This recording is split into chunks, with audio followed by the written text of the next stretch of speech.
খাওয়া দাওয়ার যে সুব্যবস্থা, এটা আমার কাছে খুব বেশি ভালো লাগছে। এত উন্নত মানের খাদ্য এখানে তাদের জন্য রাখা হয়েছে। মাদার তেরেসা তো সেম ওয়ার্ক করছে, সেম কাজ করছে, পথ শিশুদের নিয়ে, এতিম বাচ্চাদেরকে নিয়ে, রোগীদেরকে নিয়ে লালন পালন করছে, সেবা দিছে। মিল্টন দাও তো আমি মনে করি সেম কাজই করতেছে। যারা এই জায়গায় আসে না এখন, আমি সবাইকে আসতে বলি, আসার পরে চোখে যে দেখে তাদের ভিতরে একটা অনুভূতি জাগে, এবং আমি সবাইকে অনুরোধ করি অনেক কিছু ডোনেশন করার জন্য। আমার নাম হলো অতুলাই গোমেজ, আমি একজন কুয়েত প্রবাসী। তো প্রবাসে থাকা অবস্থায় এই মিল্টন সমাদ্রার এই আশ্রম সম্বন্ধে অনেক কিছুই দেখতাম, ফেসবুকে শুনতাম, খুব ভালো লাগতো। তো মাঝখানে যে সমস্যার সৃষ্টি হয়েছে, এটা তো খুব মনের ভিতরে খুব ব্যথা অনুভব করেছিলাম। আবার খুব ইচ্ছা ছিল যে মিল্টন সমাদ্রার সাথে একটু দেখা করবো, তাকে দেখার খুব ইচ্ছা। আমার সাথে অনেকজন আসছে এখানে, সবার ইচ্ছা ছিল দেখার, কিন্তু দুঃখের বিষয় উনি এখন এখানে নেই।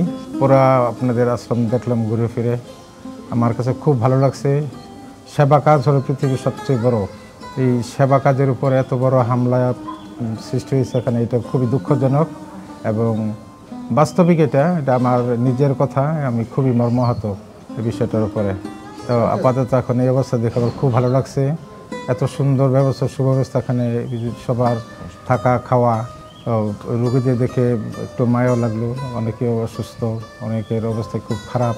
তো ঈশ্বরের কাছে প্রার্থনা করি সবাই যেন ভালো মতো এখানে থাকতে পারে। তাদের খাওয়া দাওয়ার যে সুব্যবস্থা, এটা আমার কাছে খুব বেশি ভালো লাগছে। এত উন্নত মানের খাদ্য এখানে তাদের জন্য রাখা হয়েছে, এটা খুবই খুশির বিষয়।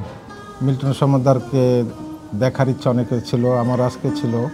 তো তার প্রতি আমি অনেক কৃতজ্ঞ যে উনি এত কিছু ঝড়ঝঞ্ঝাট শেষ করে তারপর যে প্রতিষ্ঠানে এখনো ধরে আছেন এবং চালিয়ে যাচ্ছেন। তো তার মতো মহৎ লোক সমাজে খুবই কম।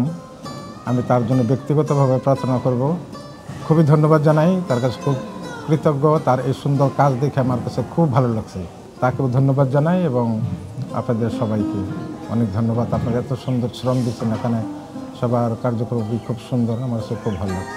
আমার নাম সুব্রত গমেজ। তা আমি আজকে ঘুরে যা দেখলাম এবং আমরা বলাবলি করতেছিলাম যে এইখানে তো ফ্রড কিছু দেখি না, একদম বাস্তব। এবং কথা প্রসঙ্গে বললাম যে আমাদের যে আপনারা নিশ্চয় জানেন, মাদার তেরেসার নাম তো সবাই জানেন। তো মাদার তেরেসা তো সেম ওয়ার্ক করছে, সেম কাজ করছে, পথ শিশুদের নিয়ে, এতিম বাচ্চাদেরকে নিয়ে, রোগীদেরকে নিয়ে লালন পালন করছে, সেবা দিছে। মিল্টন দাও তো আমি মনে করি সেম কাজই করতেছে। এবং এতগুলা, আমরা একটা বাড়িতে একজন রুগী নিয়ে, একজন ডিসেবল লোক যদি থাকে, তাকে নিয়ে আমরা অনেক সময় পরিবারের লোকজন, বাবা মা ভাই বোন নিজেরাই অতিষ্ঠ হয়ে যায়, অধৈর্য হয়ে যায় একটা সময়ের পরে। কিন্তু এখানে বিভিন্ন জায়গা থেকে এসেছে বা দিয়ে গেছে, তাদেরকে নিয়ে যারা সেবা কাজ আপনারা করতেছেন মিল্টনদার মাধ্যমে, এর চেয়ে সেবা কাজ আর কি হয় জানি না। আমি সারাদিন নামাজ পড়লে, সারাদিন প্রার্থনা করব, সারাদিন পূজা করব, এর চেয়ে তো মহৎ কাজ এগুলা।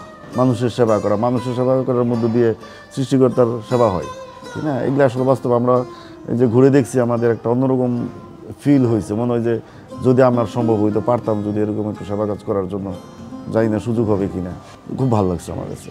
আমার নাম জুয়েল গোমেজ। আসলে কি, এই ঘটনার পরে আমাদের মনে একটা ইচ্ছা জাগছিল যে আমাদের সব পরিবার এসে দেখার জন্য, তাহলে আমাদের কাছে সৌভাগ্য হয়েছে জায়গায় আসার জন্য।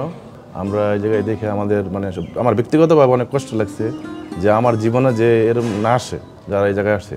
আমি সবার উদ্দেশ্যে বলি, যেহেতু আমরা এই জায়গায় এসে দেখে গেছি, আমি সবাইকে বলি যারা এই জায়গায় আসে না এখন, আমি সবাইকে আসতে বলি, আসার পরে চোখে যে দেখে তাদের ভিতরে একটা অনুভূতি জাগে, এবং আমি সবাইকে অনুরোধ করি অনেক কিছু ডোনেশন করার জন্য।